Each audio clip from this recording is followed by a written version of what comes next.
So hello everyone, so carrying on, going over the vintage tea party books and what is in here.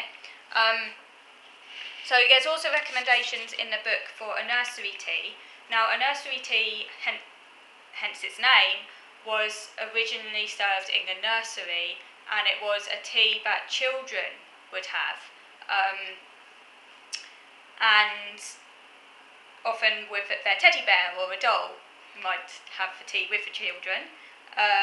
In actual fact, I'm getting my reborn doll, so when I get my reborn doll and I've also got the teddy bears, maybe I could actually have my own, put on a role play nursery tea.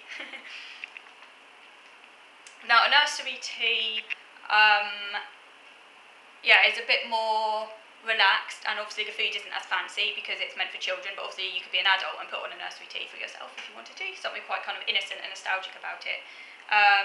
Sandwiches would be quite basic, so you might have jam sandwiches, you might have Marmite sandwiches. You could cut them into pretty shapes, so maybe using, a pastry cutter, you could cut them into nice cute little hearts and things like that. You might have some hot drop scones with butter, honey and jam tarts. You could have jammy biscuits, and there's a recipe for that, very simple to make. You just use the shortbread recipe as your base, and then you cut the biscuits into hearts and fill them up with jam, which I really want to do as well. So so that ends that. So some really good, cute little recipes in there, which I really want to get my teeth into at some point. What else has been going on? Not a lot really. I've finished watching The Haunting of Hill House on Netflix, which I really enjoyed. My brother said he didn't enjoy it and he found it was boring, but I personally think he didn't watch long enough to see how good it was. The first few episodes are not great. It takes a little while to get into, I find, but it is worth it ploughing on.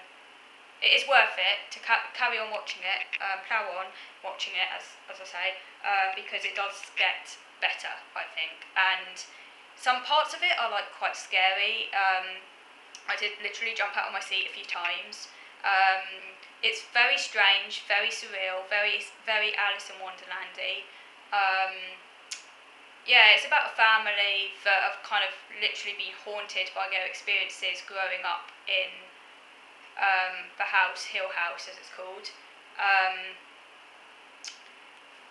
how this affects their adult life, and the dynamics within the family as well. It's all been affected by what went on in their childhood. Repressed memories and things like that. You don't know what's real, you don't know what's a dream. There's a lot. It's full of endless. You can interpret it in so many different ways, really. But I personally really enjoyed it. But the first couple of episodes it does take a little while to get into. So you might be put off after, say, the first or second episode, thinking it's worth ploughing on. It's worth ploughing on, I'd say, because things do begin to make sense and tie together. And I finished watching it now, and I always feel a little bit kind of bereft after I finish a good series. Because it was sort of part of my routine for I'd watch an episode. Not every day, whenever I had time. It always takes me a little while to watch things because I don't tend to binge watch, like some people binge watch, but I can only watch an episode here and there because I don't have the attention to sit through hours of drama. I watch it sporadically really, but it keeps me going. I get into a routine of watching something, the episodes now and then. So I finished it now, so I have to find something else to watch. So that's that.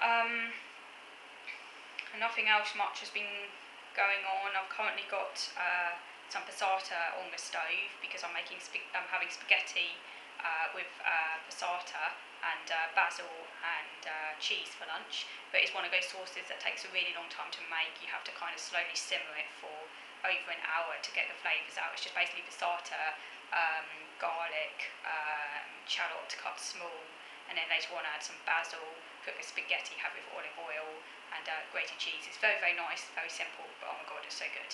That's what I'm having for lunch in a moment. And I plan to go out for my walk and then go on the internet a bit, same old routine, have my meal. It's always follows the same routine. The doll should arrive, all being well and good, sometime next week, probably around on Wednesday. It will take me a little while before I can do a video on it though, because I'm OCD. It has to decontaminate for a little while until I feel I can handle it. So it will take a little bit of time before I can show you the doll to camera. I can't wait though to show you the doll, but as I say, it won't be straight away. But I will show the doll to camera when I can. I'm trying to decide what to call the doll. I don't really know yet. I haven't really decided on it. I haven't really come to a conclusion as to what to call her yet. I might call it some Victorian name, such as possibly... Oh, I really don't know, it's so hard. I was thinking possibly of like something like Constance. Reason for that is that that's a Victorian name, but because the Victorians loved so-called virtue names. They were really big on virtue names like Constance and Patience and Charity and things like that. And obviously it was quite difficult if you were a Victorian name to one of those names, because maybe you felt you had to live up to the name. But obviously, Constance is shortened to Connie. I quite like the name, and I was thinking of naming a doll Constance because I like Victorian names, but also it does mean things because it's been a constant desire of mine to have this doll. So I sort of feel it represents something stable within me. So I feel calling it her Constance is quite kind of symbolic. The other name I quite like, which is a Victorian name, is Ada, which literally means adornment, and obviously the doll's going to be an adornment, so I might call it Ada. But I don't know. I quite like Victorian names. Don't know why. I guess because I like vintage stuff, but and things that have an old time quality. But yeah. Anyway, so I'll update you on that. So thank you for watching.